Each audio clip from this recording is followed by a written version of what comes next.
Hey guys, what's up? It's Eric with Advanced Level Automotive. Welcome back to the channel. Welcome back to another quick case study. Today I got called out to come take a look at this 2012 Dodge Ram 1500. It's got the V6 3.7 liter engine, and the customer complaint is that the vehicle is a crank but no start. What she's telling me is that she was driving, somebody pulled out in front of her, she had to slam on the brakes. After that, it seemed like the truck really didn't want to accelerate. She would put the pedal to the floor, but it just didn't want to get out of the way. So she had it towed back to her apartment. We're here to take a look at it. You guys know how we do it. Let's go ahead and get started. All right, guys, so first things first, I'm gonna go ahead and verify the complaint. So we're going to hop in to the vehicle here. I'm going to stick the key into the ignition, crank it, and see if this thing starts. Key in the ignition, turn the key on. Now, one of the first things before I like to start up is make sure to see if we have a check engine light, and we do. You guys can see we do have a check engine light. The other thing that we're going to look for when I crank the engine over is we're going to look to see if the tachometer needle jumps. That's going to give us an indication whether or not we have a crank signal. So let's go ahead and crank this thing over.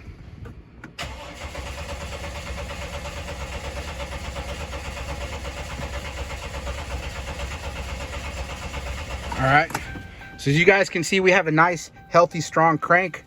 The battery seems to be fully charged.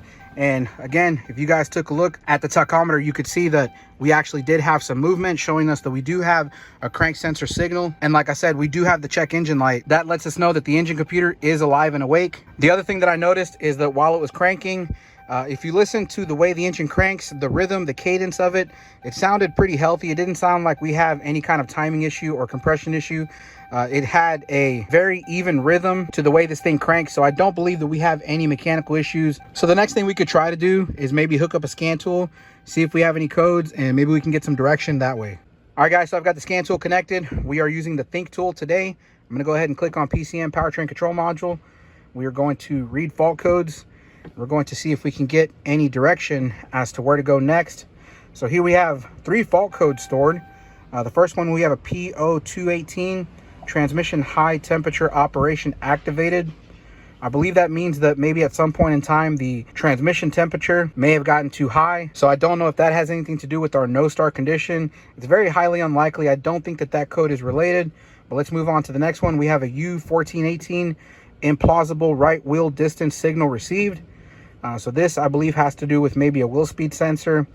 Again, I don't believe that that's going to cause our crank no start condition. And then last but not least, we have this P1797 manual shift overheat. So again, I believe that this code may be related to the first code, which is our transmission going over temperature, which, I mean, could have something to do with what we're dealing with, but I really don't think so. It's highly unlikely. To me, there is no reason that these codes in the transmission should cause this engine to not want to start. So I think the next thing that we should do is probably do some basic checks. You know, when we have a crank no start condition, you really want to start by keeping it simple. Do some basic checks. In this case, we could check for spark, we could check for fuel supply, we could check for injector pulse, we can check for air, make sure we don't have a blockage in the air intake or something like that. Some very simple basic checks. So I'm going to go ahead and put the scan tool away. We're going to move under the hood and see what we can find out. All right, guys, so moving under the hood, let me show you the first check that I'm going to do. If you look right over here, we have the ignition coil. And what I'm going to do is I'm going to check for spark by disconnecting this spark plug cable right here. And then I'm going to take my test light here that I have connected to the battery negative. And what I'm going to do is I'm going to put it near the coil here, and I'm going to watch for a spark to jump across the gap between my test light and the ignition coil. Now, it's important to note that I'm not looking for the test light to light in this case. I'm just giving this spark coming out of this coil a path to ground through my test light. This is the fuse box right here, also known as the tipper module. So we're going to pop this thing open, and then we're going to locate the starter fuse. And if you look on the lid here, we have a little legend and a diagram that tells us what each fuse and relay is for. So let's take a look here. All right, so if you take a look at K3, it tells us here starter solenoid relay. And if we look at the layout here, K3 is going to be, I believe, this one here, if I'm not mistaken. It's kind of hard to read, but if you look here, that looks like it says K3. So if we take a look at our relays here, that's going to be this middle one right here. So let me get a jumper for this, and we'll see if we can crank the engine over. All right, guys, so over here, I have my relay tester and jumper kit. And in the kit, we have this little switch relays. that you kind of just put in place of a relay, and it allows you to jump it. It's got this little rocker switch at the top of it. And so this is the relay that I pulled out of the fuse box right here. And so this relay is a match for this. So we're going to just stick it in place here, like so. And then now if we flick the switch on, we should be able to crank the engine over. Let me close this kit right here. And by the way, if you guys are looking for a kit like this, it's made by Lisle Tools. I'll put a link in the description. Very awesome, must-have tool for any diagnostic, mechanic, or technician. And so I'm gonna go ahead and flick this switch right here and pay attention to the engine. We'll see if it cranks. Okay, the engine cranks over. So let's go ahead and get our test light and see if we have any spark. All right, so I'm gonna go ahead and crank the engine over. And again, we're going to watch for a spark to jump across the gap here on the tip of the test light. By the way, the ignition is in the on position, so we need to make sure that we do have the ignition on. So let's go ahead and get this close to the coil here. I'm gonna crank it over and let's see if we have any spark.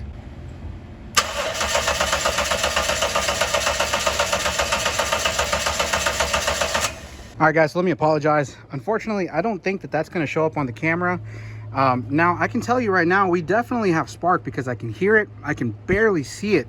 You know, for one thing, if you take a look at the little nose that's sticking out here, it's kind of deep in there. So, you know, I really have to stick the test light into there. So it jumping this gap here is already a good, I don't know, maybe 1.5 inches or so. And I don't think I was able to catch it on camera, but I can tell you right now, I could definitely hear it. And if I looked at it from the side, inside of there, I could actually see the spark. Now, I will say that it was pretty weak. I don't know if that had anything to do with the battery getting low, because at a certain point, the battery did get too low. I had to put my jump pack on there.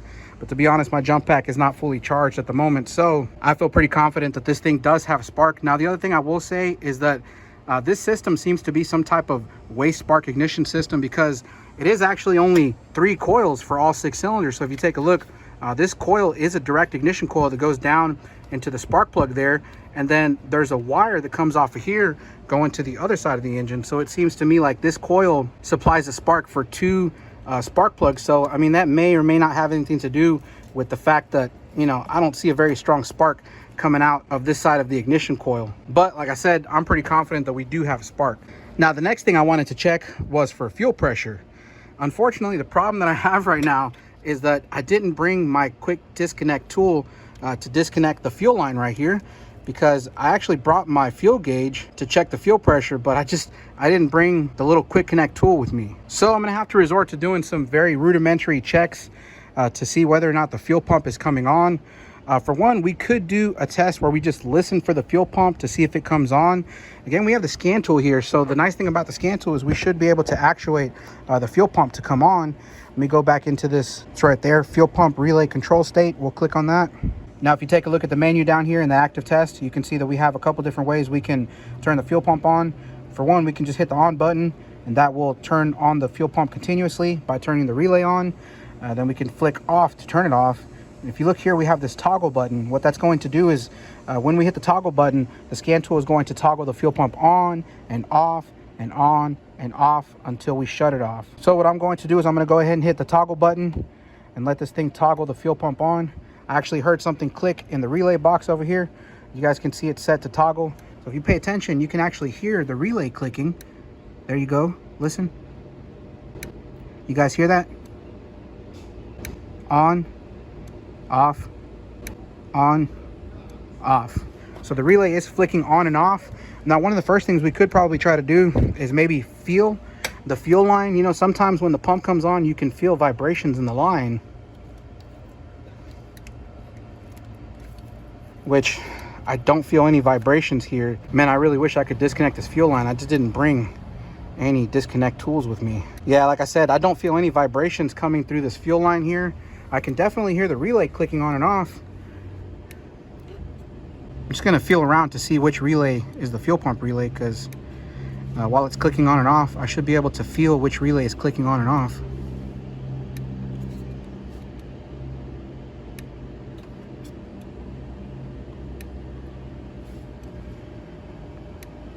Huh, well, that's funny. I don't feel any of these relays clicking, but I can definitely hear it clicking. I wonder if it's clicking from inside the box. Yeah, maybe this fuel pump relay is actually built into the TIPA module. If we take a look at the legend here, let me see if we have any relays that say fuel pump relay. So if we look at the K's, those are going to be all of our relays. K1 we have run accessory relay, K2 is run relay, K3 is starter relay, K4 is run start relay, 5 is PCM, 6 is EBL relay, 7 is HVAC, 9 is HVAC, 10 is ASD, and 11 is radiator fan low relay. Yeah, so actually I don't believe that there's a physical relay on the outside that we can replace for the fuel pump relay. I actually think that the relay might be built inside. Let me see if I can pull up a wiring diagram and check it out. All right, yeah guys, so take a look at the wiring diagram here. Hopefully you can see it. If you look at this dotted line here, this box, that's going to be our fuse box or our TIPA module. And if you look at the other dotted line inside of the TIPA module, that's going to be the brains, the computer inside of the TPM. And if you look right over here, this little square, that's our fuel pump relay. Now, if you pay attention, it's drawn up like a normal 4-pin fuel pump relay. But what you'll notice is the control for the relay is actually controlled by the circuit board inside of the TIPA module. That means that the TIPA module has full control of the fuel pump relay. Now, if you take a look at the fuel pump relay itself, you'll see on the switching side or the output side, the power actually comes out through this fuse M25, which is a 20 amp fuse. And that power comes out on this dark blue and orange wire, which if we follow it down, goes over to the next page as number 1. Okay, so on the next page, here is our number 1 right here, our dark blue and orange wire. And if you follow it up, you can see it goes straight to the fuel pump module. And then when the power goes through the fuel pump, it comes out on the other side here directly to a body ground, or excuse me, a ground on the frame rail. Now that's interesting because one of the things that I did have in the back of my mind is whether or not this vehicle was equipped with some type of fuel cutoff device, much like in the Fords, where a lot of times you'll hit a pothole, that'll flip the inertia switch, which causes the fuel pump to shut off. And all you have to do to get it to start is to push the button on the inertia switch. But looking at this wiring diagram, it doesn't seem like there's anything really between the fuse box and the fuel pump module itself. This fuel pump relay basically just gets grounded by the TIPA module. The power gets sent out on this dark blue and orange wire, but it has to go through the fuse M25 first. So it doesn't look to me like there's any safety provisions on this end of the circuit. Now, what we could try to do next is maybe move back over to the vehicle, locate this M25 fuse, and see if whenever we toggle the switch on, we have power coming to this fuse. Because like I said, I think this fuel pump relay is actually built into the TIPA module. Now, just so you guys don't get confused, TIPM stands for Totally Integrated Power Module, which is also known as the fuse box. So anyways, let's move back over to the vehicle and do some quick checks. Okay guys, so I've gone ahead and located the fuse. This is the 20 amp fuse right here, M25. That is our fuel pump fuse. So whenever the relay clicks on, we should have power on this fuse. Now, before we actually check that fuse, I do want to do one more basic check. And again, we're going to listen for the fuel pump. So I'm going to hit the toggle switch to toggle this fuel pump on and off. And again, I can hear the relay clicking whenever I toggle this on, but like I said, I don't feel any vibrations in the fuel line. And the other thing is that we should be able to hear the pump coming on where the fuel tank is at. So if we move back over here, you can see where the fuel tank is at. Now, if we listen closely, I don't hear the fuel pump coming on. Usually when the fuel pump comes on, you'll hear like a whizzing or buzzing noise. But if I listen very intently, I don't hear anything. Now, the other thing is we could probably take the gas cap off and put our ear to the filler neck and listen for it. Yeah, I don't hear anything coming on, so it doesn't sound like the fuel pump is coming on to me. The next thing we could do, like I said, is go back and double check our fuse. So let's move back under the hood. Okay, so moving back under the hood, again, the scan tool is set to toggle, so it's going to be toggling the relay on and off. I can hear it clicking. What I'm going to do is I'm going to touch the fuse, and we're going to see if we have power. You guys can see right now, we do have power. It clicked on, it toggled it off, it toggled it on, toggling it off, off, on. So we definitely know that the relay is working. The TIPA module is turning the fuel pump on, but let's double check on the other side of the fuse, because it's possible this fuse could be blown. So we're only checking it on one side, so let's check the other side. You guys can see off, on, off, on, off, on. So it looks like that fuse is good. I think at this point we really should be concerned about the fuel pump. All right guys, so let me show you what my next check is going to be. What I went ahead and I did is I pulled out our 20 amp fuse for the fuel pump. And if you look right here, I have this little fuse buddy jumper. And what that's going to allow us to do is take that 20 amp fuse, stick it into here, and it's going to give us this wire loop here that we can actually clamp an amp clamp over it. So we're going to stick this back in there with our 20 amp fuse. And then I'm going to take my amp clamp here. Of course, we're going to zero it out before we clip it on there. And I'm going to open up the jaws here, and I'm going to stick it on to our little fuse buddy, and this is going to allow us to check the current of the fuel pump. So if our fuel pump is coming on, we should see somewhere around 8 amps of current. So if you take a look at the meter here, I'm on a lab scope and we're at a 10 amp scale right here. So I'm going to go ahead and toggle the fuel pump on. You guys can see the fuel pump is on. I heard it click. If we take a look here, pay attention, we don't have anything here. So I'm going to turn the trigger off, see if that changes anything. Turn the trigger off. Nope, we don't have any amperage here. Let me hit our 0 button. Pay attention. You guys can see when I hit the 0 button, it did spike a little bit, so we know that this is working. Let me flip it around.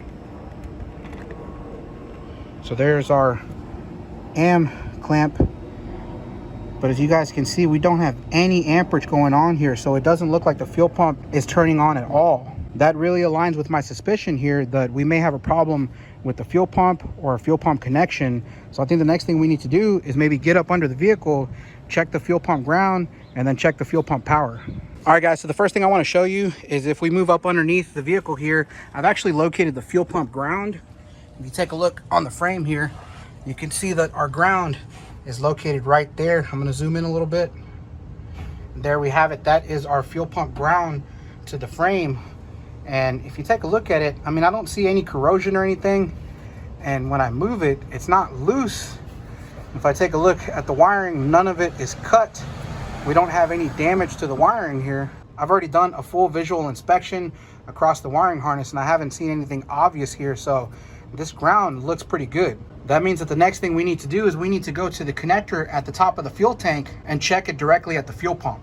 All right, guys, so this is not going to be exactly easy, but if you take a look, this is our frame here, and if we move up through this hole in the frame, we can actually get a good visual of our fuel pump and the fuel pump connector.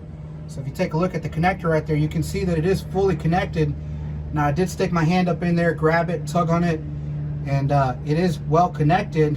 And again, if you take a look at the wiring harness, we don't see any obvious signs of trauma or damage. It doesn't look like any rodents have been up here. So I definitely think the next thing that we should try to do is back probe the connector, check our power, and check our ground. Okay, so just to show you on the wiring diagram what we're going to be checking, again, this is the fuel pump module right here. We're going to be checking 2 wires. The first one is going to be pin number 1, which is this black and gray wire. That's going to be our ground. So we're going to load check our ground. And then the next one we're going to be checking is pin number 4, which is a dark blue and orange wire. That's going to be our power feed coming from the fuel pump relay and the fuel pump fuse. I'll put a picture up on the screen right now so you guys can see the 2 wires. Pin number 1 and pin number 4, they're on opposite sides of the connector. So I'm going to go ahead and move under the back of the vehicle, back probe those pins, and we'll see what we got. Okay, guys, so we're underneath the vehicle. You can see the scan tool. I've got it set up so that we can turn on and off the fuel pump. I've got my power probe here connected to the lead, and if you follow the lead up here, you can see that I have it connected and back probed to our power wire on the connector there. Now, if you guys have ever heard the phrase easier said than done, that was definitely easier said than done. So we're going to be checking for power to begin with. I'm going to go ahead and toggle this fuel pump on. I'm going to hit the on button, and we're going to watch for the power probe. We're going to see if we have power on that circuit. So pay attention here. Okay, so I don't see any power. Let me make sure I have a good connection there. I gotta stick my arm up in there. Damn it.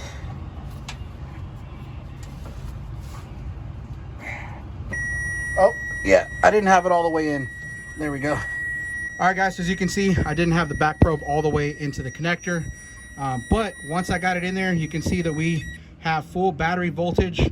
And I mean, our battery is a little bit low, but we do have full battery voltage. I'm gonna go ahead and toggle this thing off. You guys can see that when I toggle this off, this is going to turn off. And there we have it, it's off. And then toggle it back on. I'll hit the on button, wait for this thing to say on. There we have it, it's on. And take a look at the power probe. You can see that we have full battery voltage.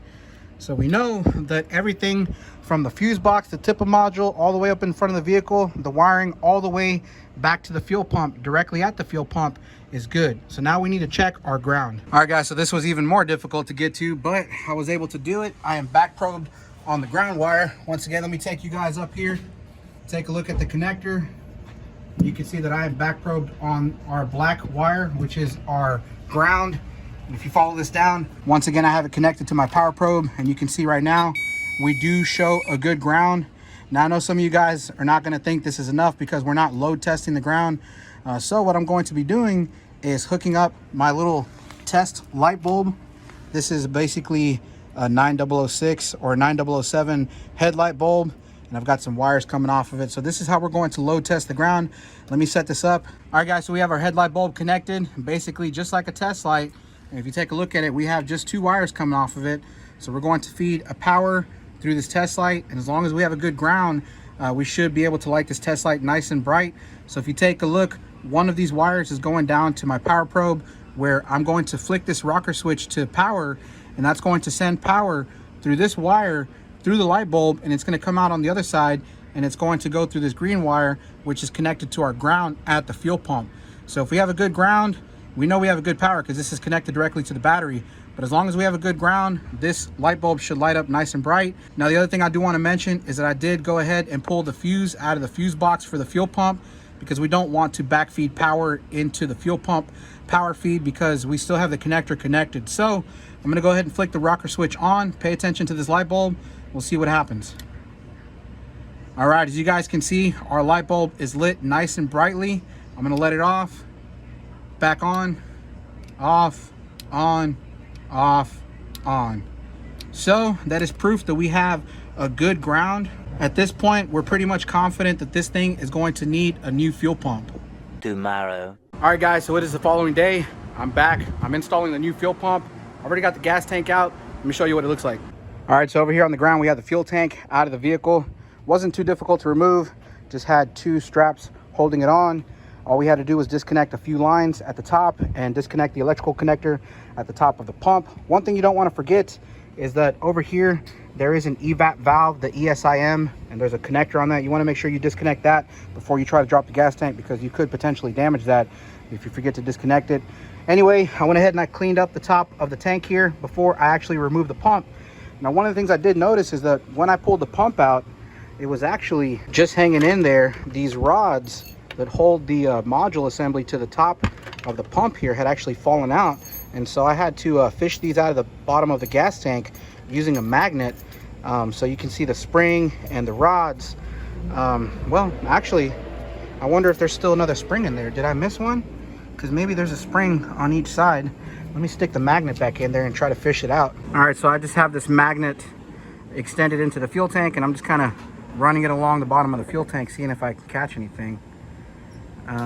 But nope, it doesn't look like there's a second spring. I guess I was just assuming that each rod had its own spring, but I guess it's only one spring. Anyway, we can probably compare the new pump to the old pump if that's the case, because like I said, there's 2 rods and 1 spring. But over here we have our new fuel pump. Now I will say that this fuel pump was not cheap. My cost wholesale was about $450. So, you know, I feel bad for you guys who have to replace the fuel pump on your Dodge Chrysler product, and you have to spend $500 on a fuel pump. So anyway, let me open this thing up, pull the pump out, and we'll take a look at it. All right, so taking a look at the new fuel pump, you can see it's pretty much the same as the other one, but here we have our 2 steel rods, and I guess the springs actually go into the module assembly on each of these rods. Yeah, because it does feel like this thing is kind of spring loaded, so I'm curious where the other spring went. I wonder if maybe the casing on the other one had cracked. Maybe it's possible that she might have hit something, or something on the road hit the bottom of the fuel tank pretty hard and caused this thing to crack. Let me take a look at the other fuel pump and we'll compare this kind of top part of the module here. Let me take a look. Yeah, so taking a closer look at the new pump versus the old pump, it seems like there's a whole plastic piece around the top of the fuel pump module that's missing. If you take a look, you can see that all this top part of the plastic is covered, and this one is missing that whole plastic cover. And the other thing that I noticed is that if you take a look at this connector here, now I don't know if this disconnected because when I lifted up on this is how I pulled it out of the fuel tank, but this connector right here with the red and black wire is actually the connector for the fuel pump itself. So if you look right down in here, you can see the fuel pump. There's 2 pins right there, and this is the connector. So man, I wonder if this fuel pump was just disconnected inside of the fuel tank. You know, maybe she had hit something, or something hit the gas tank enough for it to jolt the piece of plastic to come off of the top of this fuel pump module. These rods came out and the spring came out, and then eventually it bouncing around, the fuel pump just came unplugged. So I mean, that's kind of my theory, but the other question is, if that's the case, where is that plastic piece? Because I don't see it in the fuel tank. I don't want to drop my phone in here, but I do want to try to get a good look inside of the fuel tank, see if we can find that piece of plastic, because I don't see it from the outside. Flip around here and we'll take a look at it from this side. Oh, hey, there's our spring. Yeah, I wonder why my magnet didn't pick up that spring, but I still don't see that plastic piece. Yeah, I don't know where it went. I guess while I'm at it, let me go ahead and fish out that spring. There we go. Pull it out. Yeah, so there's our second spring right there. All right, so after fishing out the other spring for the fuel pump, like I said, I don't see the white piece that covers the fuel pump module. But then again, the other thing is that this is not an OEM Mopar fuel pump. This is an aftermarket Delphi one, still a high quality one, but there are some differences. So if you take a look at the location of the actual pump itself, this is where the fuel pump is located. And if you look on the original one, the fuel pump is located right in the center. So there are some subtle differences. You know, maybe in this case, probably the aftermarket one might even be a better quality one than this original equipment one. So anyway, at this point, I'm going to go ahead and clip the float onto the side for the fuel level sensor. Then I'm going to install this pump, get the gas tank back in the vehicle, and see if this thing starts up. All right, guys, so I've got the new fuel pump installed. We have the gas tank up in the vehicle. Everything's reconnected. We are ready to try to start this thing up. I'm going to hop in. I've got the key in my hand, and hopefully we can get this thing to start. Let's prime the pump a couple times, just turning the key on, flick the key off, put the key back on, turn the key on, let it prime the fuel pump a couple seconds. Do that maybe 2 or 3 times. And then finally, we are going to attempt to crank it, and hopefully this thing starts. Bam, check it out. So the engine is running. You can see the tachometer right now. This thing started right up. Sounds good. I don't feel any misfires, and we don't have a check engine light. We do have an ABS and a traction control light, but I think this thing had a code for like a wheel speed sensor. We're not going to worry about that. This thing is up and running. We are back in business. That's a fix. Anyways, guys, at this point, I'm gonna end off the video. Like I always say, I hope you found it useful. I hope you found it informational, educational, entertaining. If you did, make sure to give it a thumbs up. If you haven't done so already, make sure you subscribe to the channel, hit that notification bell. I'll see you guys in the next one. Thanks.